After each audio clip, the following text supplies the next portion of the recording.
Now I will go back to Jacob Schiff's entrapment of our money system and the treasonous actions that followed.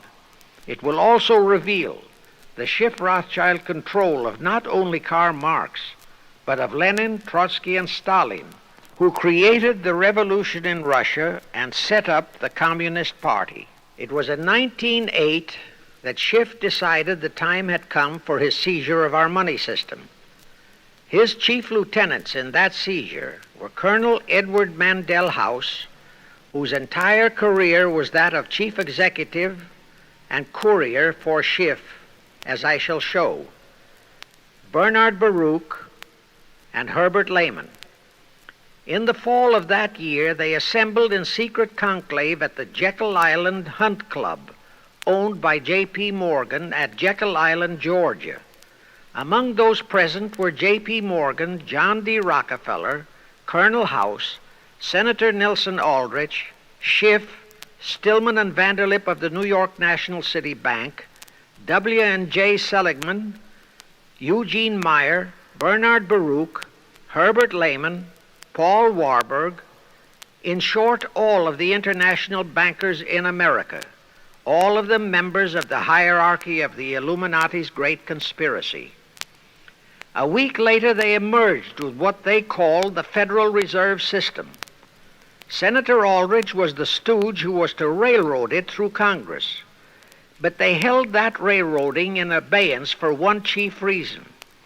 They would first have to plant their man, an obedient stooge, in the White House to sign the Federal Reserve Act into law. They knew that even if the Senate would pass that act unanimously, the then newly elected President Taft would promptly veto it. So they waited. In 1912, their man, Woodrow Wilson, was elected to the presidency.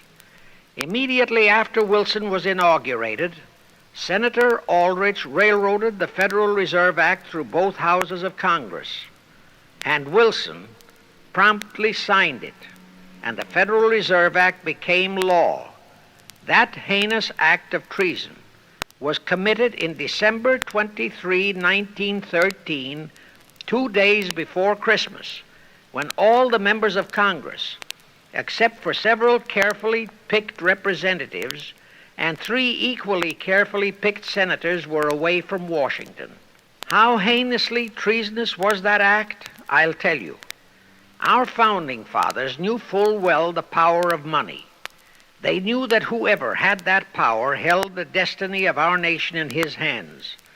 Therefore, they carefully guarded this power when they set forth in the Constitution that Congress, the elected rep alone, would have that power. The constitutional language on this point is brief, concise, and specific, stated in Article 1, Section 8, Paragraph 5, defining the duties and powers of Congress, and I quote, "To coin money, regulate the value thereof, and of foreign coin, and the standard of weights and measures," unquote. But on that tragic, unforgettable day of infamy, December 23, 1913, the men we sent to Washington to safeguard our interests, the representatives and senators and Woodrow Wilson, delivered the destiny of our nation into the hands of 2 aliens from Eastern Europe, Jacob Schiff and Paul Warburg. Warburg was a very recent immigrant who came here on orders from Rothschild for the express purpose of blueprinting that foul Federal Reserve Act. Now, the vast majority of the American people think that the Federal Reserve System is a United States government-owned agency. That is positively false. All of the stock of the Federal Reserve banks is owned by the member banks, and the heads of the member banks are all members of the hierarchy of the great Illuminati conspiracy known today as the CFR. The details of that act of treason in which many traitorous so-called Americans participated are far too long for this recording. But all those details are available in a book entitled The Federal Reserve Conspiracy, written by Eustace Mullins. In that book, Mullins tells the entire horrifying story and backs it up with unquestionable documentations. Aside from it being a truly fascinating and shocking story of that great betrayal, every American should read it as a matter of vital intelligence for the time when the whole American people will finally come awake and smash the entire conspiracy. And with God's help, that awakening will surely come. You can get a copy of that book from the publishers, the Christian Educational Association, 530 Chestnut Street. Now, if you think that those aliens and their co-conspirators would be content with just the control of our money system, you're in for another very sad shock. The Federal Reserve System gave the conspirators complete control of our money system, but it in no way touched the earnings of the people, because the Constitution positively forbids what is now known as the 20% withholding tax. But the Illuminati blueprint for one-world enslavement called for the confiscation of all private property and control of individual earning powers. This, and Karl Marx stressed that feature in his blueprint, had to be accomplished by a progressive graduated income tax. As I stated, such a tax could not lawfully be imposed upon the American people. It is succinctly and expressly forbidden by our Constitution. Thus, only an amendment to the Constitution could give the federal government such confiscatory powers. Well, that too was not an insurmountable problem for our Machiavellian plotters. The same elected leaders in both houses of Congress and the same Mr. Woodrow Wilson, who signed the infamous Federal Reserve Act into law, amended the federal income tax, known as a law of the land. Both are illegal under our Constitution. Same traitors signed both betrayals, the Federal Reserve Act and the 16th Amendment, into law. However, it seems that nobody ever realized that the 16th Amendment was set up to rob, and I do mean rob, the people of their earnings via the income tax provision. The plotters didn't fully use that provision until World War II, when that great humanitarian, Franklin Roosevelt, applied a 20% withholding tax on all small wage earners and up to 90% on higher incomes. Oh, of course, he faithfully promised that it would be only for the duration of the war. But what was a promise to such a charlatan who in 1940, when he was running for his third term, kept proclaiming, "I say again and again and again that I will never send American boys to fight on foreign soil"? Remember? He was proclaiming that even as he was already preparing to plunge us into World War II by enticing the Japanese into that sneak attack on Pearl Harbor to furnish him with his excuse. And before I forget, let me remind you that another charlatan named Woodrow Wilson used exactly that same campaign slogan in 1916. His slogan was, "Re-elect the man who will keep your sons out of the war." Exactly the same formula, exactly the same promises. But wait, as Al Jolson used to say, you ain't heard nothing yet. That 16th Amendment income tax trap was intended to confiscate, rob, the earnings only of the common herd, you and me. It was not intended to even touch the huge incomes of the Illuminati gang, the Rockefellers, the Carnegies, the Lehmans, and all the other conspirators. So together with that 16th Amendment, they created what they called the tax-free foundations. That would enable the conspirators to transform their huge wealth into such so-called foundations and avoid payment of virtually all income taxes. The excuse for it was that the earnings of those tax-free foundations would be devoted to humanitarian philanthropy. So we now have the several Rockefeller foundations, the Carnegie Endowment Fund, the Ford Foundation, the Mellon Foundation, and hundreds of similar tax-free foundations. And what kind of philanthropy do these foundations support? Well, they finance all the civil rights groups that are creating all the chaos and rioting all over the country. They finance the Martin Lucifer Kings. The Ford Foundation finances the Center for the Study of Democratic Institutions in Santa Barbara, commonly referred to as Moscow West, and which is headed by Wonderboy Hutchins, Walter Reuther, Irwin Canham, and others of that ilk. In short, the tax-free foundation financed those who are doing the job for the Illuminati Great Conspiracy. And what are the hundreds of billions of dollars they confiscate every year from the earnings of the common herd, you and me, used for? Well, for one thing, there's the foreign aid gimmick, which gave billions to communist Tito, plus gifts of hundreds of jet planes, many of which were turned over to Castro, plus the costs of training communist pilots so that they can the better shoot down our planes, billions to Red Poland, billions to India, billions to Sukarno, billions to other enemies of the United States. That's what that treasonously railroaded 16th Amendment has done to our nation, to the American people, to you and to me, to your children and their children. Our CFR Illuminati-controlled federal government can grant tax-free status to all foundations and pro-red one-world outfits, such as the Fund for the Republic. But if you, or a patriotic pro-organization, is too outspokenly pro-American, they can terrify and intimidate you by finding a misplaced comma in your income tax report and by threatening you with penalties, fines, and even prison. Future historians will wonder how the American people could have been so naive and stupid as to have permitted such audaciously brazen acts of treason as the Federal Reserve Act and the 16th Amendment. Well, they were not naive and they were not stupid. The answer is they trusted the men they elected to safeguard our country and our people, and they just didn't have even an inkling about either betrayal until after each one had been accomplished.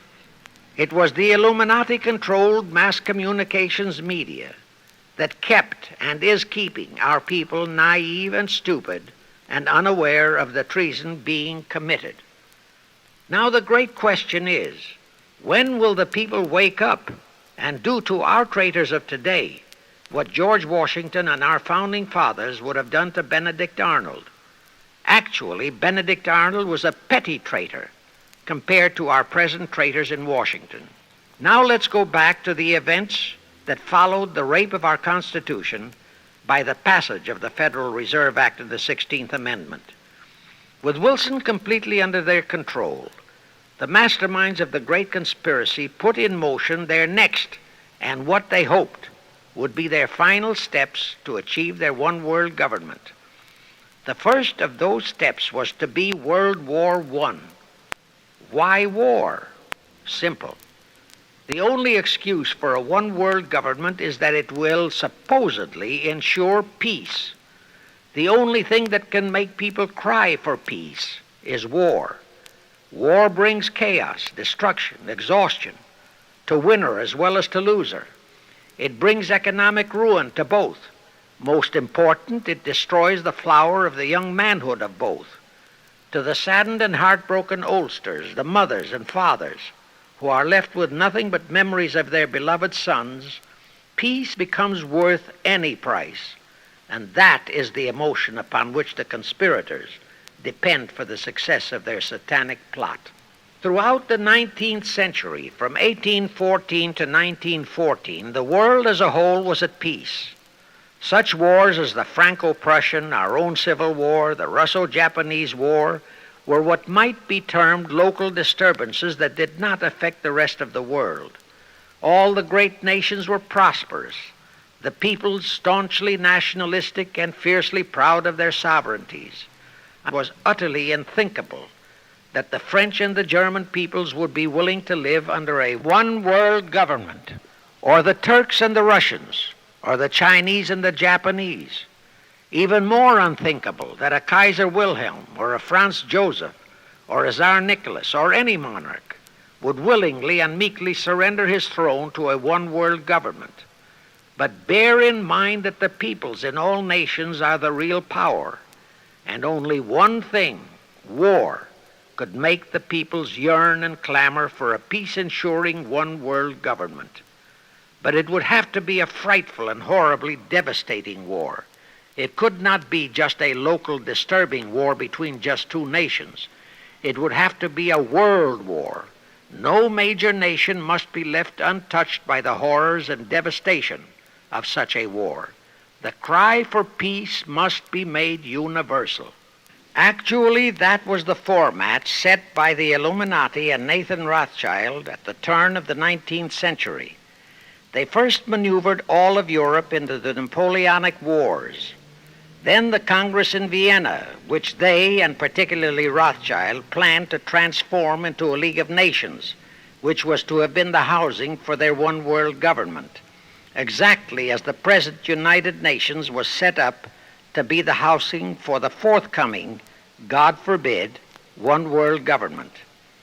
Anyway, that was the format the House of Rothschild and Jacob Schiff decided to employ to achieve their objective in 1914. Of course, they knew that that same format had failed in 1814, but they theorized that was only because the Tsar of Russia had torpedoed that scheme. Well, the present 1914 conspirators would eliminate that 1814 fly in the ointment.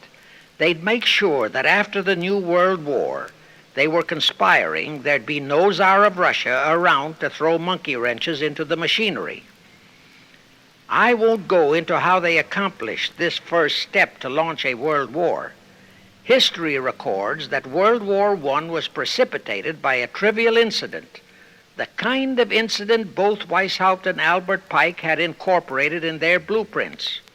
That incident was the assassination of an Austrian archduke, arranged by the Illuminati masterminds. The war followed. It involved Germany, Austria-Hungary, and their allies, so-called the Axis powers, against France, Britain, and Russia, called the Allies. Only the United States was not involved during the first 2 years.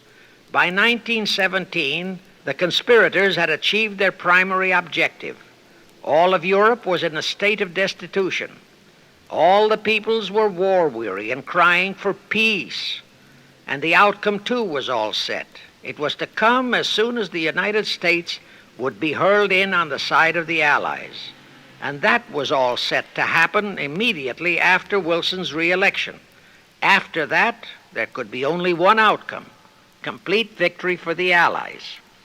To fully confirm my statement that long before 1917, the conspiracy headed in America by Jacob Schiff had it all set to hurl the United States into that war, I will cite the proof. When Wilson was campaigning for re-election in 1916, his chief appeal was, "Re-elect the man who will keep your sons out of the war." But during that same campaign, the Republican Party publicly charged that Wilson had long committed himself to throw us into the war. They charged that if he would be defeated, he would accomplish that act during his few remaining months in office. But if re-elected, he would hold off until after re-election. But at that time, the American people looked upon Wilson as a God-man.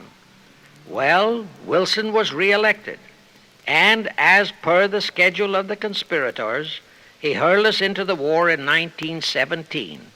He used the sinking of the Lusitania as an excuse, a sinking which also was prearranged. Roosevelt, also a God-man in the eyes of the American people, followed the same technique in 1941 when he used the prearranged Pearl Harbor attack as his excuse for hurling us into World War II.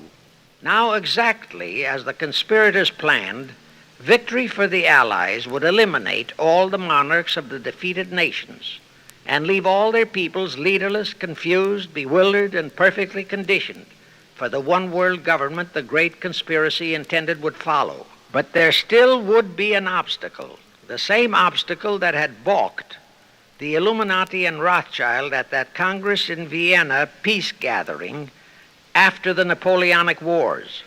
Russia would be on the winning side this time, as it was in 1814. Therefore, the Tsar would be securely on his throne.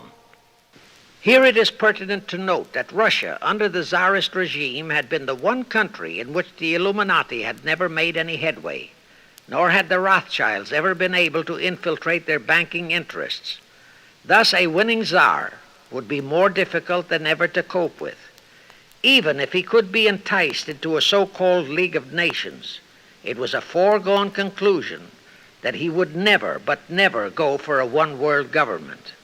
So even before the outbreak of World War I, the conspirators had a plan in the making to carry out Nathan Rothschild's vow of 1814 to destroy the Tsar and also murder all possible royal heirs to the throne. And it would have to be done before the close of the war, and the Russian Bolsheviki were to be their instruments in this particular plot. From the turn of the century, the chiefs of the Bolsheviki were Nikolai Lenin, Leon Trotsky, and later Joseph Stalin. Of course, those were not their true family names. Prior to the outbreak of the war, Lenin headquartered in Paris. After the outbreak, Switzerland became his haven. Trotsky's headquarters were on the Lower East Side in New York, largely the habitat of Russian Jewish refugees. Both Lenin and Trotsky were similarly bewhiskered and unkempt. In those days, that was the badge of Bolshevism. Both lived well, yet neither had a regular occupation. Neither had any visible means of support, yet both always had plenty of money. All those mysteries were solved in 1917. Right from the outset of the war, strange and mysterious goings-on were taking place in New York. Night after night, Trotsky darted furtively in and out of Jacob Schiff's palatial mansion.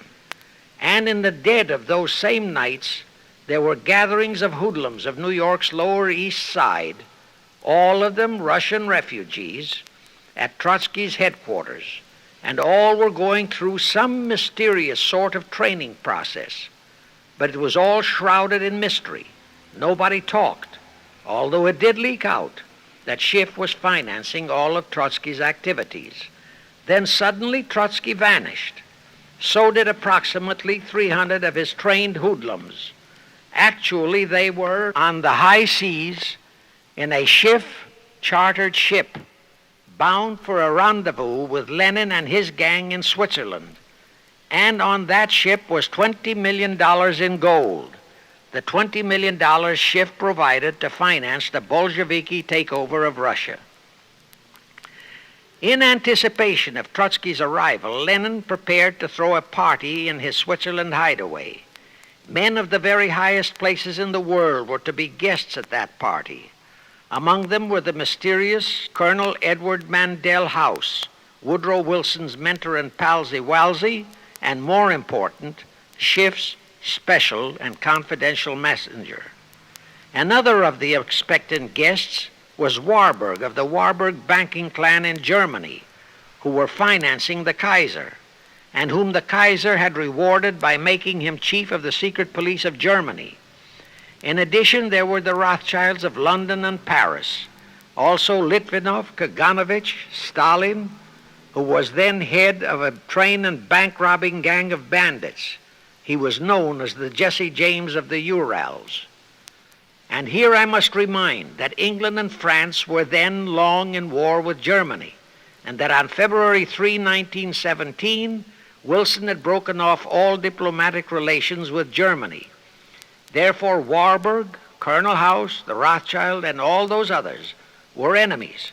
But of course, Switzerland was neutral ground where enemies could meet and be friends, especially if they had some scheme in common. That Lenin party was very nearly wrecked by an unforeseen incident. The Schiff-chartered ship on its way to Switzerland was intercepted and taken into custody by a British warship. But Schiff quickly rushed orders to Wilson to order the British to release the ship intact with the Trotsky hoodlums and the gold. Wilson obeyed. He warned the British that if they refused to release the ship, the United States would not enter the war in April as he had faithfully promised a year earlier. The British heeded the warning, Trotsky arrived in Switzerland, and the Lenin Party went off as scheduled. But they still faced what ordinarily would have been the insurmountable obstacle of getting the Lenin-Trotsky band of terrorists across the border into Russia. Well, that's where Brother Warburg, chief of the German secret police, came in. He loaded all those thugs into sealed freight cars and made all the necessary arrangement for their secret entry into Russia. The rest is history. The revolution in Russia took place, and all members of the royal Romanov family were murdered. Now, my chief objective is to establish beyond even a remote doubt that communism, so-called, is an integral part of the Illuminati's great conspiracy for the enslavement of the entire world. That communism, so-called, is merely their weapon and bogeyman word to terrify the peoples of the whole world, and that the conquest of Russia and the creation of communism was in great part organized by Schiff and the other international bankers right in our own city of New York. A fantastic story? Yes. Some might even refuse to believe it. Well, for the benefit of any doubting Thomas, I will prove it by reminding that just a few years ago, Charlie Knickerbocker, a Hearst newspaper columnist, published an interview with John Schiff, grandson of Jacob, in which young Schiff confirmed the entire story and named the figure old Jacob contributed, $20 million.